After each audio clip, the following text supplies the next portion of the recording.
La Virgen María. Su amor a María era como el de un hijo enamorado de su madre, ya que no podía vivir sin ella, o que se le aparecía frecuentemente y a quien veía visiblemente con Jesús durante la misa. A ella le dirigía constantemente sus oraciones con su arma favorita contra el demonio, el rosario. En 1959, la imagen peregrina de la Virgen de Fátima llegó a San Giovanni Rotondo. Cuando él estaba muy enfermo, el padre Agustín escribió en su diario el 8 de septiembre de 1959, el padre Pío atribuyó su curación a la Virgen de Fátima. Cuando vino el 5 de agosto, él le dijo a la Virgen con su corazón ardiente de amor, cuando el helicóptero con la imagen de la Virgen daba algunas vueltas sobre el convento antes de partir: mamita mía, desde que has llegado a Italia he estado enfermo y ahora que te vas, ¿o no me dices nada? En ese momento sintió una fuerza misteriosa en su cuerpo y dijo: estoy curado. El padre Pío decía: la Virgen vino aquí porque quería curar al padre Pío. 54. Declara el padre Alessio Parente: en los últimos años de su vida el padre Pío se hacía lavar la cara por mí o por el padre Honorato. Una tarde le dije: padre, yo no he estado nunca en Lourdes, ¿por qué no vamos juntos a ver a la Virgen? Y me respondió: no es necesario que vaya, porque a la Virgen la veo todas las noches. Yo entonces le sonreí diciendo: y por esto es que se pone guapo y se lava la cara por la tarde y no por la mañana. Y él no respondió, pero sonrí. 55. En su habitación tenía una imagen grande de la Virgen que colgaba de la pared a los pies de su cama y mirándola se dormía, como un niño que espera el beso de su madre antes de dormir. 56. Según el padre Rosario de Aliminusa, el padre Pío era la personificación de la oración. Era un hombre de oración permanente. En los pasillos del convento siempre estaba con el rosario en la mano y las noches, en que casi no dormía, las pasaba también rezando el rosario. 57. Afirma el padre Tarsicio Zullo que una vez le preguntó al padre Pío cuántos rosarios rezaba cada día y le dijo: si las cosas van mal, unos 30 rosarios. 58. 2 días antes de morir, ¿a quién le pedía que le dijera algo? Respondía: amen a la Virgen y háganla amar. Reciten el rosario y recítenlo siempre y recítenlo cuanto más puedan. 59. Una tarde, al ir a acostarse, no encontraba su rosario para rezarlo durante las horas de descanso. Entonces, le pidió ayuda al padre Honorato, diciéndole: dame el arma 60. A veces repetía: quisiera tener una voz potente para invitar a todos los pecadores del mundo a amar a la Virgen. Pero como eso no está en mi poder, pediré a mi angelito cumplir por mí ese oficio. 61. Casa Sollevo della Sofferenza. La Casa Sollevo, casa alivio del sufrimiento, fue una obra gigantesca que el padre Pío pudo realizar con la gracia de Dios y la ayuda de millones de personas del mundo entero. Cuando el padre Pío comenzó las obras, hasta sus propios hermanos religiosos pensaron que era una utopía y que hacer un hospital en aquella zona precaria era, desde todo punto de vista, algo inconveniente, por decirlo menos. La Casa Sollevo della Sofferenza nacía el 9 de enero de 1940. Aquel día se reunió el padre Pío con 3 amigos, hijos suyos, espirituales, y constituyó el comité de fundación. El fundador era el padre Pío, secretario el doctor Guillermo Sanguinetti y directora de organización interna la señorita Ida Seitz. El padre Pío dijo: esta tarde comienza mi obra terrena. Os bendigo a vosotros y a todos los que colaborarán en esta obra que será cada vez más grande y bella. La primera piedra fue bendecida por el padre Pío en la primavera de 1947. El 19 de mayo de 1947 comenzaron a preparar el terreno con explosivos en la pétrea montaña y, desde el principio, comenzaron a llegar ríos de dinero para la obra. Tuvo que pedir al Papa la exoneración del voto de pobreza para poder ser el administrador del dinero, lo que le concedió gustoso el Papa Pío XII. Un paso importantísimo en la ejecución de las obras de la Clínica Sollevo, llamada la Catedral de la Caridad, fue el apoyo brindado por Barbara Ward, redactora del periódico The Economist de Londres, llegó a San Giovanni Rotondo a conocer al Padre Pío y vio que con 20 trabajadores estaba abriendo un camino para la construcción de la gran obra. Le preguntó y el Padre Pío le respondió que necesitaban unos 400 millones de liras. Ella le pidió que rezara por una gracia especial. Ella era católica, pero su novio era protestante y quería que se convirtiera. El padre respondió, sí, si el Señor quiere, se convertirá, o si el Señor quiere, ahora mismo. La señorita no quedó satisfecha con la respuesta, pero al regresar a Londres, se dio con la sorpresa que el mismo día y a la misma hora en que ella habló con el Padre Pío se había convertido y bautizado su novio como católico. Ella reconoció que era un milagro y como agradecimiento le pidió al novio ir a visitar y agradecer al Padre Pío personalmente. El novio, comandante Jackson, australiano, era consejero delegado de la UNRWA, United Nations Relief and Rehabilitation Administration, una organización surgida en 1943 para ayudar a las naciones en necesidad ya liberadas. Le dijo al Padre Pío que, si consentía en dar a la clínica que quería construir el nombre de Fiorello La Guardia, exalcalde de Nueva York, él podía presentar su proyecto para pedir ayuda. Así fue como, por providencia de Dios, le fueron asignados el 28 de junio de 1948 para la clínica 400 millones de liras, que fueron enviadas al gobierno italiano, quien al final se quedó con 150 millones y solo dio por partes 250 millones. Cuando Barbara Ward y su esposo Jackson regresó en 1950 a San Giovanni Rotondo a visitar al Padre Pío, se dio con la sorpresa de que en la capilla de la clínica había un vitral con la Virgen María que tenía su propio rostro. Había sido una idea realizada por Angelo Lupi, pues todos la consideraban como la madrina de la clínica. Calumnias, desde que en 1918 aparecieron sus llagas y la gente se enteró o empezaron a visitarlo grandes personalidades eclesiásticas y civiles, al igual que mucha gente sencilla del pueblo. Él lo consideraba un santo, pero los sacerdotes de San Giovanni Rotondo empezaron a criticar a la gente que iba a visitarlo y denunciaron ante el arzobispo estas manifestaciones, a veces exageradas, como supersticiones. Hubo quienes acusaron a los religiosos de obtener con las limosnas dinero fácil. Uno de los sacerdotes que más lo criticaron fue el padre Giovanni Miscio, que fue condenado por los tribunales como extorsionador y condenado el 25 de noviembre de 1929 a 1 año y 8 meses de prisión. El Padre Pío intercedió por él y después se hicieron grandes amigos. 31. También hubo denuncias contra el Padre Pío por inmoralidades con mujeres. Por estas denuncias, el Santo Oficio envió ya en 1921 un visitador apostólico, Monseñor Rafael Rossi, de quien reconoció que el Padre Pío era un sacerdote ejemplar en todo sentido, pero las denuncias en contra del Padre Pío y de los religiosos capuchinos continuaron y el Santo Oficio recomendó que lo cambiaran de convento. Sin embargo, al hacerse pública la noticia, la mayor parte de la gente que lo quería y lo estimaba como a un santo se exaltó. El 23 de noviembre de 1922, el padre general de los capuchinos tuvo que responder al Santo Oficio que, ante las amenazas del pueblo, no habían podido cambiarlo de convento. El 31 de mayo de 1923, el Santo Oficio emitió un comunicado, declarando que de los hechos que se atribuyen al Padre Pío no consta la sobrenaturalidad de los mismos, recomendando que el Padre Pío no celebrara en público.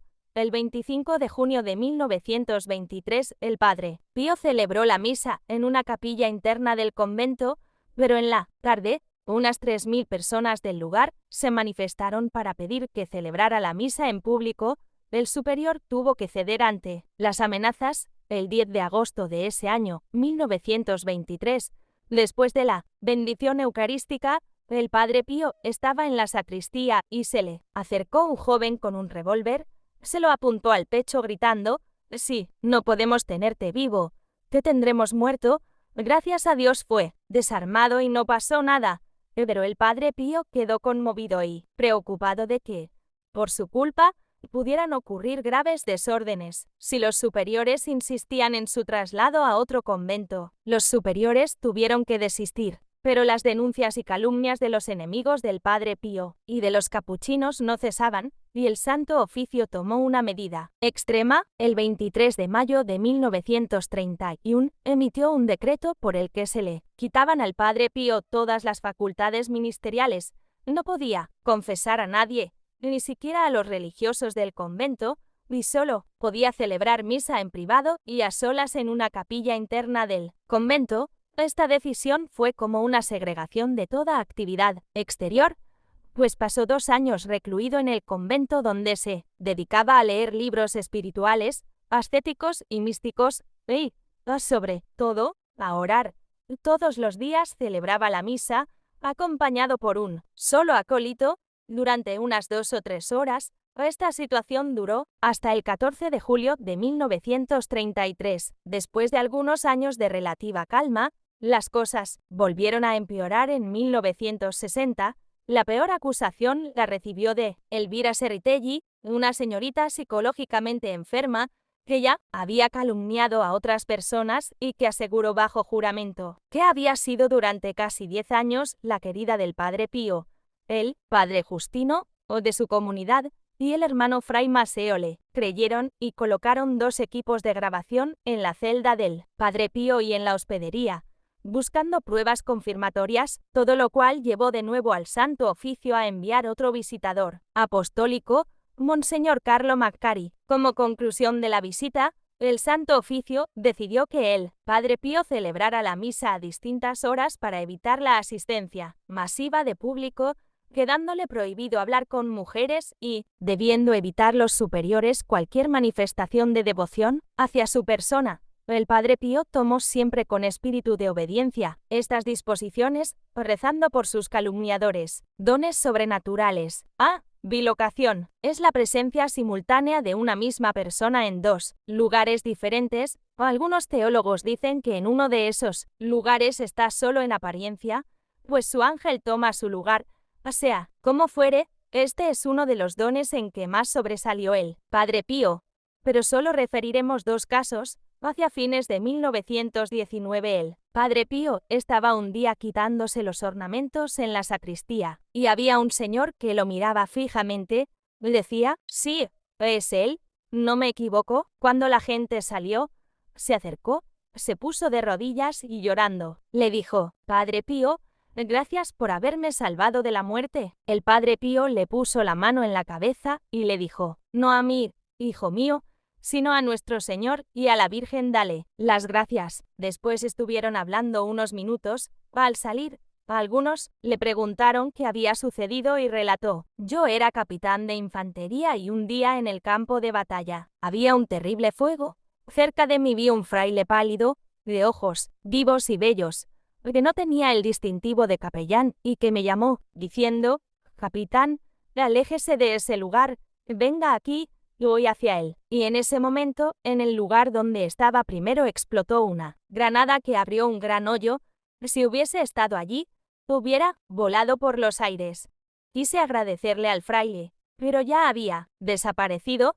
Otro colega, ese mismo día, me contó que un fraile le había salvado también de un grave peligro de muerte, y lo mismo dijeron algunos soldados. Entre ellos había uno que dijo que era el Padre Pío, el santo del convento de San Giovanni Rotondo. ¿Qué se hacía? Ver en los campos de batalla. Y yo, por curiosidad, más que por fe, vine a ver si el fraile que me había salvado era él, porque tenía su figura bien grabada en mi mente. Ahora que lo he visto, pueden imaginar mi sorpresa y la gratitud que siento por él. Soy feliz de haberle podido agradecer personalmente y de besarle sus manos sagradas. 32. Anota el padre Damaso de Sant'Elia Pianisi, superior del convento. Diversos pilotos de la aviación angloamericana de varias nacionalidades, ingleses, americanos, polacos, palestinos, y de diversas religiones, católicos, ortodoxos, musulmanes, o protestantes, o judíos, que durante la Segunda Guerra Mundial, después del 8 de septiembre de 1943, se encontraban en la zona de Bari para cumplir misiones en territorio italiano. Fueron testigos de un hecho clamoroso. Cada vez que en el cumplimiento de sus misiones militares se acercaban a la zona del Gárgano, cerca de San Giovanni Rotondo, veían en el cielo a un fraile que les prohibía tirar allí las bombas. Foggia y casi todos los centros de la región de la Puglia sufrieron repetidos bombardeos, pero sobre San Giovanni Rotondo no cayó ni una bomba. De este hecho fue testigo directo el general de la Fuerza Aérea Italiana, Bernardo Rossini, que entonces formaba parte del Comando de Unidad Aérea, cooperando en Bari con las fuerzas aliadas. El general Rossini me contó que entre ellos hablaban de ese fraile que se aparecía en el cielo y hacía que sus aviones volvieran atrás. Todos los que lo oían se reían incrédulos.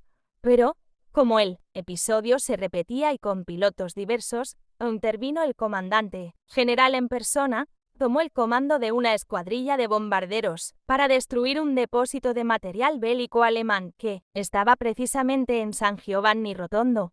Todos estábamos curiosos de conocer el resultado de aquella misión. Cuando la escuadrilla regresó, todos fuimos de inmediato a pedir información. El general americano estaba desconcertado. Contó que, apenas llegaron cerca del pueblo él y sus pilotos, vieron surgir en el cielo la figura del fraile con las manos levantadas. Las bombas se soltaron solas, cayendo en los bosques, y los aviones dieron vuelta atrás sin ninguna intervención de los pilotos. Todos se preguntaban quién era aquel fantasma a quien los aviones obedecían misteriosamente. Alguien le dijo al general que en San Giovanni Rotondo había un fraile con las llagas, considerado un santo, y que quizás podía ser él. El general, incrédulo, dijo que, apenas fuera posible, iría a comprobarlo. Después de la guerra, el general, acompañado de algunos pilotos, se acercó al convento de los capuchinos. Apenas entró en la sacristía, se encontró con varios religiosos, entre los que reconoció de inmediato a quien habían obedecido los aviones. El padre Pío se le acercó y, poniéndole la mano en la espalda, le dijo: «Así que eres tú quien nos quería matar a todos». El general se arrodilló delante de él. El padre había hablado como de costumbre en el dialecto de Benevento, pero el general estaba convencido de que había hablado en inglés. Los dos se hicieron amigos y el general, que era protestante, se hizo católico. 33. B. Perfume sobrenatural. Era una manifestación de la presencia del padre Pío. Así le dijo a Cleonice Morcaldi en 1922, cuando le preguntó qué significaba el perfume. Fueron muchísimas las personas que sintieron el perfume, incluso a muchos kilómetros de distancia de su convento. Era una manifestación sensible de su presencia en mi locación en lugares distantes. El padre Tarsicio Zullo lo sintió muchas veces, una vez tan fuerte que le preguntó: «Padre Pío, ¿de dónde viene este perfume?». Y respondió: «De la sangre». 34. El padre Agustín, en su diario declara: «Cada cierto tiempo siento el perfume, y algunos días más frecuentemente». 35. El padre Pellegrino, que fue su superior, manifestó: «Personalmente, he notado el perfume. Había dos tipos de perfume. Uno era el de la sangre de las llagas, que era un olor a sangre, pero no desagradable. El otro era un perfume sobrenatural que he sentido dos veces. Una, en el año 1953, y la segunda, la noche de la muerte del padre Pío, mientras lo vestíamos. Yo y el doctor Sala nos dimos cuenta de lo extraordinario del hecho. No puedo decir de qué tipo de perfume se trataba, pero era intensísimo». 36. El padre Rosario de Aliminusa afirma que sintió el perfume que emanaba de su persona durante 3 meses continuos. Dice: «Saliendo de mi celda, que era contigua a la del padre Pío, sentía ese perfume especial que no sabría definir». 37. El padre Rafael, que tantos años vivió en el mismo convento que el padre Pío, certificó en el coro, durante el rezo del oficio divino, a veces se advertía un perfume particular que emanaba de las llagas de sus manos sangrantes. El mismo perfume lo advertí más de una vez en su celda, cuando iba a hablarle de cualquier asunto, una tarde, después de la cena, mientras toda la comunidad iba al coro. El padre Pío, ¿Qué había pasado en esos momentos? Dejó tras de sí una estela de perfume que inundó todo el corredor. El padre Anastasio, que me precedía, se volvió y me dijo: Rafael, siente, ahora ha pasado el padre Pío, que ya está a la puerta de su celda 38. Sé vivir sin comer. Algo que admiraba a los médicos era cómo podía sobrevivir casi sin comer ni lo mínimo indispensable. El padre Dámaso de Santelia Pianisi dice: una vez estuvo sin comer durante 20 días 39. El padre Agustín aseguraba que apenas comía unos 20 gramos de alimento cada 24 horas 40. Fray Modestino afirma que un día le dijo el padre Pío: hijo mío, ruega por mí. Tengo el vientre hinchado y me duele. Hoy he comido solo 30 gramos de alimento. El mejor favor que me puede hacer el superior es el dispensarme de comer 41. Lo más maravilloso es lo que él contaba con gracia para hacer reír a sus hermanos. Creo que fue un hecho real. Durante una enfermedad se pesó y pesaba 83 kilos. Al restablecerse, luego de 3 días sin haber tomado ningún alimento, pesaba 86 kilos. Había engordado 3 kilos sin haber comido nada en esos 3 días. Esas son las maravillas de Dios, que alimenta el cuerpo de los santos solamente con la Santa Comunión. Este milagro lo declaró en el proceso su superior, Padre Rafael 42. Por eso, no es de extrañar lo que refiere el 5 de mayo de 1956 el Padre Carmelo Durante, con ocasión del Simposio Internacional de Afecciones Coronarias. El doctor británico Evans declaró: para nosotros los médicos el padre Pío está biológicamente muerto. Hay que tener en cuenta la cantidad de calorías que consume diariamente en el desempeño de su actividad y, por otra parte, las que recibe nutriéndose tan poco, al límite de la sobrevivencia. Hay que pensar también en la sangre que pierde todos los días, como él mismo ha testificado y se prueba en el examen de las vendas del costado. Así que, por la fuerza del principio científico de las calorías necesarias para la existencia humana y de las leyes que regulan el equilibrio físico-psíquico del organismo, para nosotros los médicos está biológicamente muerto. Dicho de otro modo, humanamente, es imposible que un hombre pueda sobrevivir en esas condiciones y que pueda trabajar sin descanso todos los días 43 de fiebre altísima. Algo incomprensible para los médicos era constatar que tenía fiebres altísimas que a cualquier ser humano lo hubieran llevado a la tumba. El doctor Giorgio Festa, después de haber visitado al padre Pío con el doctor Romanetti, declaró que había presentado fiebre de hasta 44 y 44,5 grados 44. El padre Paulino afirma que, cuando el padre Pío estaba en el cuartel, se rompían los termómetros que le ponían para medirle la fiebre, pues solamente marcan hasta 42 o 43 grados. El padre Ezequías Cardone certifica que el último domingo de agosto de 1945 el padre Pío estaba en cama con fiebre. El superior le ordenó medirse la fiebre y el doctor Avenia le dio el termómetro. Después de pocos segundos, se rompió por el excesivo calor. El médico confirmó que se había roto por la presión interna del mercurio, pues el padre Pío no había hecho ningún movimiento extra o 45. El padre Paulino en sus memorias certifica que, siendo superior en diciembre de 1916, cayó el padre Pío enfermo. Dice: mi extrañeza fue grande cuando, al retirarle el termómetro de baño, vi que la columna de mercurio había alcanzado los 52 grados 46. El padre Pío decía que esa altísima temperatura se debía a que estaba ardiendo por dentro de tanto amor a Dios y a los demás, o por eso podía seguir viviendo por la gracia de Dios. Conocimiento sobrenatural. El padre Pío tenía el don de conocer las conciencias de sus penitentes y también otras cosas que solo podía conocer por obra de la gracia de Dios, o muchas veces, según lo manifestó en algunas ocasiones, lo sabía, porque se lo decía su ángel. Un día subieron a San Giovanni Rotondo 2 hijas de un doctor de San Marco in Lamis. Su padre les había prohibido besar la mano del padre Pío para no contagiarse de su enfermedad. Quise agradecerle al fraile, pero ya había desaparecido. Otro colega, ese mismo día, me contó que un fraile le había salvado también de un grave peligro de muerte, y lo mismo dijeron algunos soldados. Entre ellos había uno que dijo que era el padre Pío, el santo del convento de San Giovanni Rotondo, que se hacía ver en los campos de batalla, y yo, por curiosidad, no más que por fe, vine a ver si el fraile que me había salvado era él, porque tenía su figura bien grabada en mi mente. Ahora que lo he visto, pueden imaginar mi sorpresa y la gratitud que siento por él. Soy feliz de haberle podido agradecer personalmente y de besarle sus manos sagradas. 32. Anota el padre Damaso de Sant'Elia Pianisi, superior del convento. Diversos pilotos de la aviación angloamericana de varias nacionalidades, ingleses, americanos, polacos, palestinos, y de diversas religiones, católicos, ortodoxos, musulmanes, o protestantes,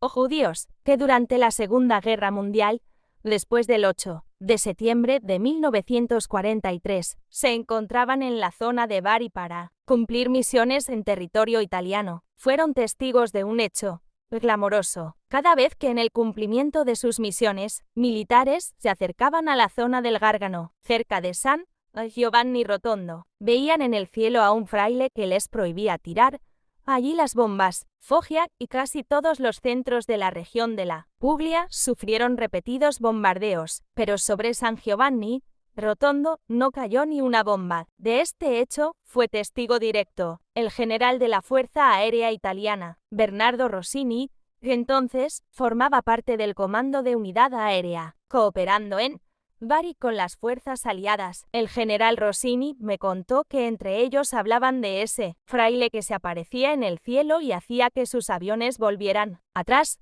Todos los que lo oían se reían incrédulos. Pero, como el episodio se repetía y con pilotos diversos, intervino el comandante general en persona, tomó el comando de una escuadrilla de bombarderos para destruir un depósito de material bélico alemán que estaba precisamente en San Giovanni Rotondo. Todos estábamos curiosos de conocer el resultado de aquella misión. Cuando la escuadrilla regresó, todos fuimos de inmediato a pedir información. El general americano estaba desconcertado. Contó que, apenas llegaron cerca del pueblo él y sus pilotos, vieron surgir en el cielo la figura del fraile con las manos levantadas. Las bombas se soltaron solas, cayendo en los bosques, y los aviones dieron vuelta atrás sin ninguna intervención de los pilotos. Todos se preguntaban quién era aquel fantasma a quien los aviones obedecían misteriosamente. Alguien le dijo al general que en San Giovanni Rotondo había un fraile con las llagas, considerado un santo, y que quizás podía ser él.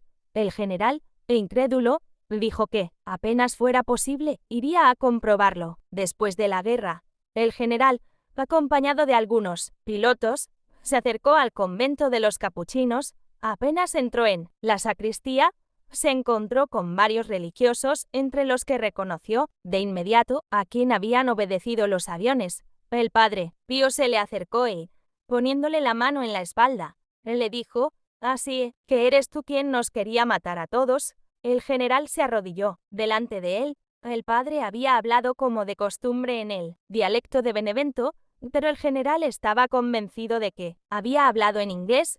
Los dos se hicieron amigos y el general, que era protestante, se hizo católico. 33. B. Perfume sobrenatural. Era una manifestación de la presencia del padre Pío. Así le dijo a Cleonice Morcaldi en 1922, cuando le preguntó qué significaba el perfume. Fueron muchísimas las personas que sintieron el perfume, e incluso a muchos kilómetros de distancia de su convento. Era una manifestación sensible de su presencia en mi locación en lugares distantes. El padre Tarsicio Zullo lo sintió muchas veces, una vez tan fuerte que le preguntó: «Padre Pío, ¿de dónde viene este perfume?». Y respondió: «De la sangre». 34. El padre Agustín, en su diario declara: «Cada cierto tiempo siento el perfume, y algunos días más frecuentemente». 35. El padre Pellegrino, que fue su superior, manifestó: «Personalmente, he notado el perfume. Había dos tipos de perfume. Uno era el de la sangre de las llagas, que era un olor a sangre pero no desagradable. El otro era un perfume sobrenatural que he sentido 2 veces. Una, en el año 1953, y la segunda, la noche de la muerte del Padre Pío, mientras lo vestíamos. Yo y el doctor Sala nos dimos cuenta de lo extraordinario del hecho. No puedo decir de qué tipo de perfume se trataba, pero era intensimo 36. El padre Rosario de Aliminusa afirma que sintió el perfume que emanaba de su persona durante 3 meses continuos. Dice, saliendo de mi celda, que era contigua a la del Padre Pío, sentía ese perfume especial que no sabría definir. 37. El padre Rafael, que tantos años vivió en el mismo convento que el Padre Pío, certificó en el coro, durante el rezo del oficio divino. A veces se advertía un perfume particular que emanaba de las llagas de sus manos sangrantes. El mismo perfume lo advertí más de una vez en su celda, cuando iba a hablarle de cualquier asunto, una tarde, después de la cena, mientras toda la comunidad iba al coro. El Padre Pío, que había pasado en esos momentos, dejó tras de sí una estela de perfume que inundó todo el corredor. El padre Anastasio, que me precedía, se volvió y me dijo, Rafael, siente, ahora ha pasado el Padre Pío, que ya está a la puerta de su celda. 38. Sé vivir sin comer. Algo que admiraba a los médicos era cómo podía sobrevivir casi sin comer ni lo mínimo indispensable. El padre Damaso de Santelia Pianisi dice, una vez estuvo sin comer durante 20 días. 39. El padre Agustín aseguraba que apenas comía unos 20 gramos de alimento cada 24 horas. 40. Fray Modestino afirma que un día le dijo el Padre Pío, hijo mío, ruega por mí. Tengo el vientre hinchado y me duele. Hoy he comido solo 30 gramos de alimento. El mejor favor que me puede hacer el superior es el dispensarme de comer. 41. Lo más maravilloso es lo que él contaba con gracia para hacer reír a sus hermanos. Creo que fue un hecho real. Durante una enfermedad se pesó y pesaba 83 kilos. Al restablecerse, luego de 3 días sin haber tomado ningún alimento, pesaba 86 kilos. Había engordado 3 kilos sin haber comido nada en esos 3 días. Esas son las maravillas de Dios, que alimenta el cuerpo de los santos solamente con la Santa Comunión. Este milagro lo declaró en el proceso su superior, Padre Rafael. 42. Quiere el 5 de mayo de 1956, el Padre Carmelo Durante, con ocasión del Simposio Internacional de Afecciones Coronarias, el doctor británico Ewans declaró, para nosotros los médicos el Padre Pío está biológicamente muerto. Hay que tener en cuenta la cantidad de calorías que consume diariamente en el desempeño de su actividad y, por otra parte, las que recibe nutriéndose tan poco, al límite de la sobrevivencia. Hay que pensar también en la sangre que pierde todos los días, como él mismo ha testificado y se prueba en el examen de las vendas del costado. Así que, por la fuerza del principio científico de las calorías necesarias para la existencia humana y de las leyes que regulan el equilibrio físico-psíquico del organismo, para nosotros los médicos está biológicamente muerto. Dicho de otro modo, humanamente, es imposible que un hombre pueda sobrevivir en esas condiciones y que pueda trabajar sin descanso todos los días. 43. De fiebre altísima. Algo incomprensible para los médicos era constatar que tenía fiebres altísimas que a cualquier ser humano lo hubieran llevado a la tumba. El doctor Giorgio Festa, después de haber visitado al Padre Pío con el doctor Romanetti, declaró que había presentado fiebre de hasta 44 y 44,5 grados. 44. El padre Paulino afirma que, cuando el Padre Pío estaba en el cuartel, se rompían los termómetros que le ponían para medirle la fiebre, pues solamente marcan hasta 42 o 43 grados. El padre Ezequías Cardone certifica que el último domingo de agosto de 1945 el Padre Pío estaba en cama con fiebre. El superior le ordenó medirse la fiebre y el doctor Avenia le dio el termómetro. Después de pocos segundos, se rompió por el excesivo calor. El médico confirmó que se había roto por la presión interna del mercurio, pues el Padre Pío no había hecho ningún movimiento extra. 45. El padre Paulino en sus memorias certifica que Siendo superior en diciembre de 1916, halló el Padre Pío enfermo. Dice, mi extrañeza fue grande cuando, al retirarle el termómetro de baño, vi que la columna de mercurio había alcanzado los 52 grados 46. El Padre Pío decía que esa altísima temperatura se debía a que estaba ardiendo por dentro de tanto amor a Dios y a los demás, por eso podía seguir viviendo por la gracia de Dios. Conocimiento sobrenatural. El Padre Pío tenía el don de conocer las conciencias de sus penitentes y también otras cosas que solo podía conocer por obra de la gracia de Dios, o muchas veces, según lo manifestó en algunas ocasiones, lo sabía, porque se lo decía su ángel. Un día subieron a San Giovanni Rotondo dos hijas de un doctor de San Marco in Lamis. Su padre les había prohibido besar la mano del Padre Pío para no contagiarse de su enfermedad. Las dos, viendo que todos besaban la mano del Padre Pío, para no ser menos, se acercaron, pero el Padre Pío les dijo, no, obedeced a vuestro padre. Las pobres se pusieron coloradas y maravilladas de que el Padre Pío supiese algo que a nadie habían manifestado. 47. El cardenal Giuseppe Siri contaba el 23 de septiembre de 1972. Recuerdo un hecho personal. Un día recibí del Padre Pío un telegrama, sin haberle pedido nada, en el que me exhortaba a tomar cierta iniciativa en un problema en el que estaba dudoso hacía mucho tiempo. No recuerdo haber hablado de esto a nadie. Y no pude comprender cómo él lo sabía. Me llegó el telegrama y me señaló el camino, lo seguí y todo llegó a buen término. 48. Nina Campanile, hija espiritual del Padre Pío, escribió en sus Memorias del Padre Pío que en 1917 su madre se enfermó gravemente. El médico de cabecera no estaba y la visitó otro doctor, que le diagnosticó pulmonía doble y mandó que le aplicaran sanguijuelas. La señorita Nina fue a pedirle oraciones al Padre Pío, y él le dijo, de pulmonía ni pulmonía, lo que tiene es malaria. Nina corrió a su casa, le quitó las medicinas que tomaba su madre al igual que las sanguijuelas.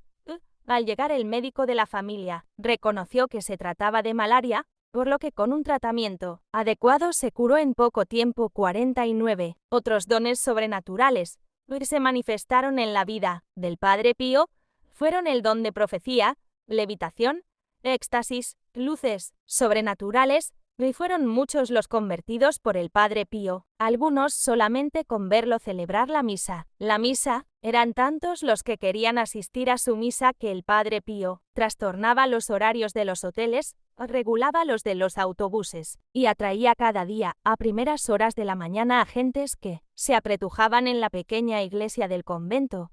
Para todos era una experiencia de fe que los emocionaba y fortalecía. Durante la Segunda Guerra Mundial, muchos soldados, e incluso protestantes de distintos países, iban a verle celebrar la misa. El escritor Guido Piovene, que asistió a la misa del Padre Pío, escribió, el Padre Pío celebra la misa en un estado de éxtasis y arrobamiento, no un arrobamiento inmóvil, porque se alternan sentimientos diversos. Las manos, que durante el día cubre con unos medio guantes, están desnudas en el altar y manifiestan la gran mancha rojiza de los estigmas.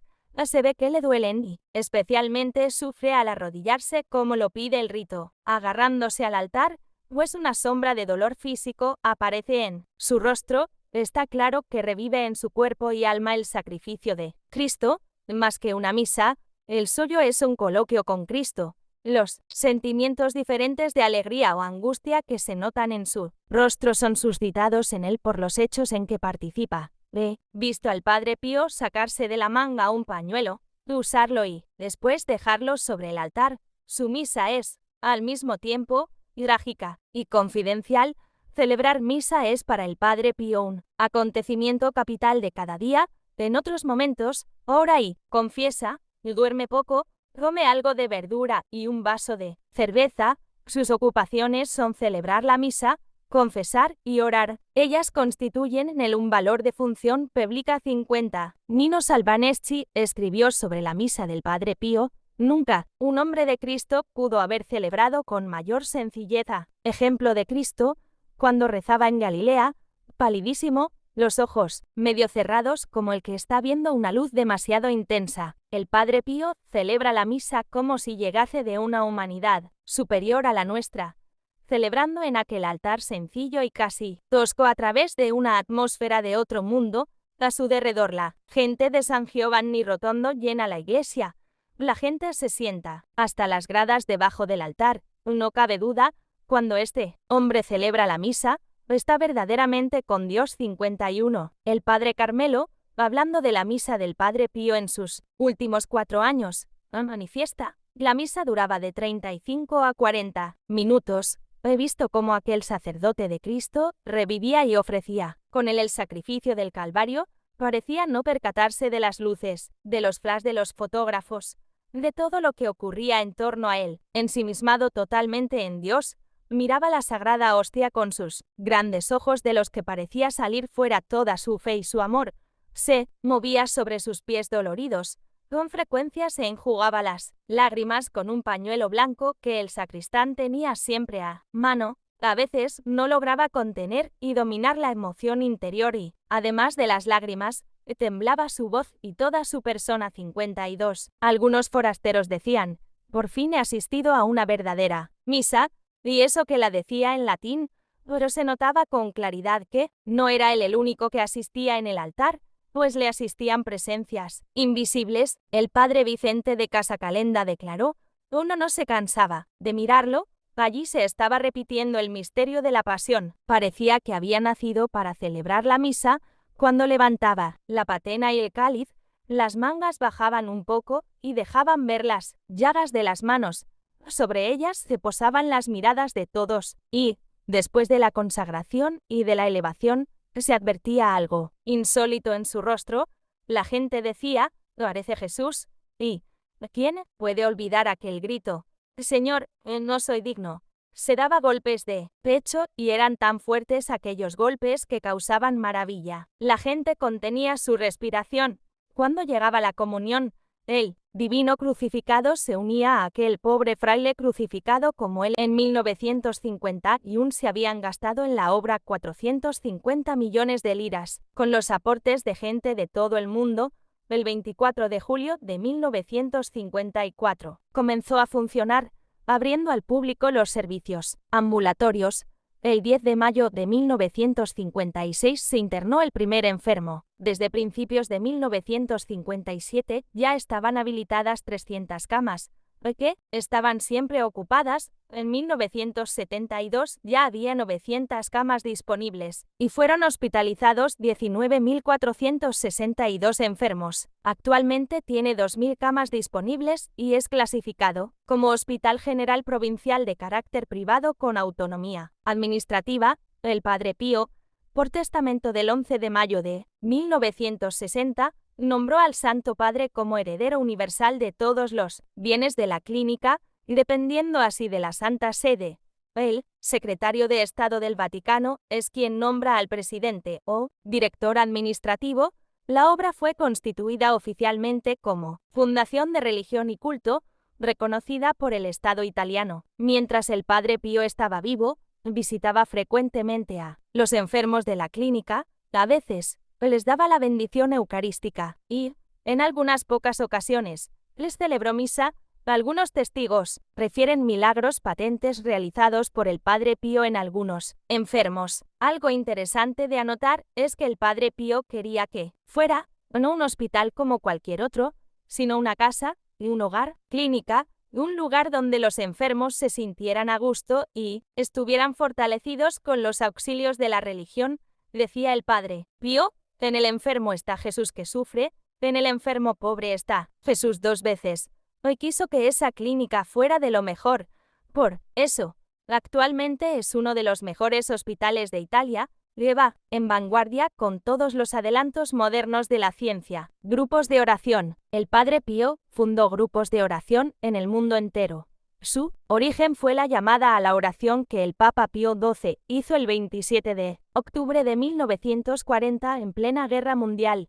Dijo así: ordenamos que, en todo el mundo, el 24 del próximo mes de noviembre, se eleven públicas oraciones a Dios o esperamos que todos los hijos de la Iglesia secunden nuestros deseos para formar un inmenso coro de almas orantes y el Señor nos conceda su misericordia. 62. Esta petición de oraciones, precedida y seguida de otras más, halló eco en el corazón del Padre Pío y así empezó a organizar los grupos de oración como una manera de responder a los deseos del Papa. Él deseaba que los grupos de oración fueran semilleros de fe y hogares de amor en los que Cristo mismo debía estar presente al hacer oración. Estos grupos debían estar aprobados por el obispo y dirigidos por un sacerdote. El 4 de mayo de 1986, con ocasión del Congreso Internacional de los Grupos de Oración, la Santa Sede aprobó los estatutos de los grupos de oración. El Padre Pío tuvo la suerte de morir el día en que estaban reunidos en San Giovanni Rotondo miles de miembros de los grupos de oración en un Congreso Internacional el 23 de septiembre de 1968. En esa fecha existían ya 740 grupos de oración. En un Congreso Internacional el 23 de septiembre de 1968, en esa fecha existían ya 740 grupos de oración, en 20 países distintos con un total de unos 100.000 afiliados. Otras obras, pero las obras del Padre Pío siguen adelante por medio de sus hijos espirituales. Después de su muerte, se construyó una casa para sacerdotes ancianos o inválidos y un monasterio de religiosas capuchinas de clausura, el famoso Vía Crucis de San Giovanni Rotondo, obra del escultor Francesco Messina. Fue inaugurado el 25 de mayo de 1971. En este monumental Vía Crucis está representada la figura del Padre Pío en la quinta estación, ayudando a Jesús a llevar la cruz como un nuevo cirineo. Por algo, Jesús le había dicho en varias ocasiones: te asocio a mi pasión. Otras obras promovidas por él fueron el Santuario de Santa María de las Gracias, inaugurado en 1959, y una nueva iglesia para 10.000 personas. En 1987, el Papa Juan Pablo II inauguró varias obras. Según la revista Voce di Padre Pío de octubre de 1995, para esa fecha ya se habían erigido más de 165 monumentos en honor del Padre Pío, y no solo en Italia, también en otros países como Estados Unidos, Alemania, Costa Rica y Venezuela, o Bélgica, Ucrania. Su muerte, el 21 de septiembre de 1968, se sintió mal y no celebró misa. Solo le dieron la comunión porque estaba extremadamente débil y cansado, con un fuerte ataque de asma que le impedía respirar. Por la tarde, saludó a la gente desde el coro. Había una inmensa multitud reunida en San Giovanni Rotondo con motivo de celebrar el Congreso Internacional de los Grupos de Oración al día siguiente, día 22. El día 22 el Padre Pío quiso celebrar la misa sencilla como todas las mañanas, pero el Padre Superior le obligó a celebrar misa solemne con canto para los grupos de oración que comenzaban su Congreso Internacional. El Padre Pío, aunque muy cansado, obedeció. Estaba muy decaído y cansado, y toda la gente lo aplaudía y gritaba: ¡Viva el Padre Pío! Al terminar la misa y levantarse del sillón, antes de descender las gradas del altar, perdió el equilibrio y, si no lo hubieran sostenido, se habría caído. Antes de retirarse, bendijo a la gente diciendo: hijos míos, después de dar gracias por la misa quiso ir a confesar, pero debió retirarse, porque estaba muy débil, blanco como un papel, y parecía ausente y lejano de todo. A las 10:30 de la mañana dio la bendición a la multitud, que estaba reunida ante la plaza de la iglesia, desde una ventana. Después se retiró a su celda. En la noche del día 22 el padre Pellegrino, que lo atendía, le pidió la bendición para todos y respondió: sí, bendigo con todo mi corazón a mis familiares, a la casa, llevo de ellas ofrenda, a los enfermos, a los grupos de oración, y a todos mis hijos espirituales, y pido al Padre Superior que les dé, en mi nombre, esta bendición. 63. El día 22 el Padre Pío quiso celebrar la misa sencilla como todas las mañanas, pero el Padre Superior le obligó a celebrar misa. Solo le dieron la comunión porque estaba extremadamente débil y cansado, con un fuerte ataque de asma que le impedía respirar. Por la tarde, saludó a la gente desde el coro. había una inmensa multitud reunida en San Giovanni Rotondo con motivo de celebrar el Congreso Internacional de los Grupos de Oración al día siguiente, día 22. El día 22 el Padre Pío quiso celebrar la misa sencilla como todas las mañanas, pero el Padre Superior le obligó a celebrar misa solemne con canto para los grupos de oración que comenzaban su Congreso Internacional. El Padre Pío, aunque muy cansado, obedeció. Estaba muy decaído y cansado, y toda la gente lo aplaudía y gritaba «¡Viva el Padre Pío!» al terminar la misa y levantarse del sillón antes de descender las gradas del altar. Perdió el equilibrio y, si no lo hubieran sostenido, se habría caído. Antes de retirarse, bendijo a la gente diciendo «Hijos míos, hijos míos». Después de dar gracias por la misa, quiso ir a confesar, pero debió retirarse, porque estaba muy débil, blanco como un papel, y parecía ausente y lejano de todo. A las 10:30 de la mañana dio la bendición a la multitud, que estaba reunida ante la plaza de la iglesia, desde una ventana. Después se retiró a su celda. En la noche del día 22 el padre Pellegrino, que lo atendía, le pidió la bendición para todos y respondió, «Sí, bendigo con todo mi corazón a mis familiares, a la casa, sollevo de ellas ofrenza, a los enfermos, a los grupos de oración y a todos mis hijos espirituales, y pido al Padre Superior que les dé en mi nombre esta bendición». 63. El Padre Paolo Covino manifiesta, estuve con el Padre Pío 20 minutos antes de expirar. Fui yo quien le administré la unción de los enfermos, recibida de la absolución sub conditione y de la bendición apostólica.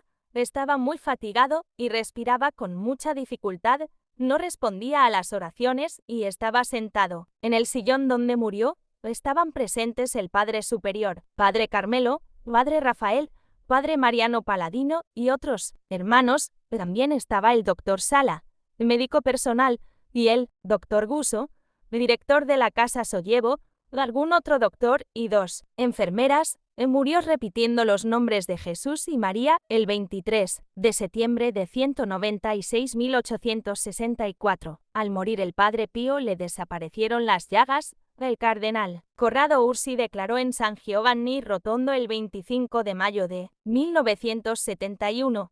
Ayer por la tarde, me decía el padre guardián, prior, cuando el Padre Pío murió, a medida que su cuerpo se enfriaba, sus llagas desaparecían de las manos y costado, los tejidos se iban reconstruyendo y la piel aparecía tierna y fresca. ¿No es esto una señal de la resurrección? Nosotros saldremos de nuestros sepulcros como una nueva criatura, como ángeles de Dios en el cielo. Mt 22:30. Dios quiso manifestar así la certeza de la resurrección final. 65. Los restos del Padre Pío fueron expuestos durante 4 días a la veneración de los fieles. Según estimaciones fidedignas, pasaron ante su féretro en los 4 días unas 100.000 personas. El día 26 de septiembre de 1968, después de los funerales, fue sepultado en la cripta del Santuario Santa María de las Gracias, en San Giovanni Rotondo. A las 10:03 de la noche, lo enterraron con el rosario entre las manos, y en la celda que ocupó en vida han escrito estas palabras de San Bernardo: «María es toda la razón de mi esperanza». Después de su muerte, su cuerpo incorrupto es visitado continuamente por sus devotos e hijos espirituales. El Papa Juan Pablo II lo visitó en 1987. Son millones y millones los fieles que siguen visitándolo para pedir su ayuda e intercesión. También visitan su celda, el crucifijo de los estigmas, la antigua iglesia donde celebraba la misa en público, el imponente Via Crucis construido en el lugar y el santuario de Santa María de las Gracias, además de la casa sollevo de la sofferenza. El Padre Pío, desde el cielo, sigue orando por sus hijos espirituales. Un día llegó a decir: «Si fuera posible, querría conseguir del Señor solamente esto, no me dejes ir al paraíso mientras el último de mis hijos, la última persona encomendada a mis cuidados sacerdotales, no haya ido delante de mí.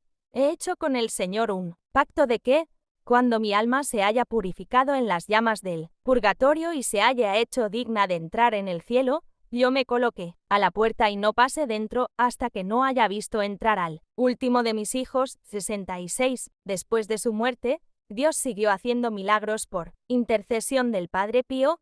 Fue beatificado por el Papa Juan Pablo I, el 2 de mayo de 1999 y canonizado por el mismo Papa el 16 de junio del año 2002.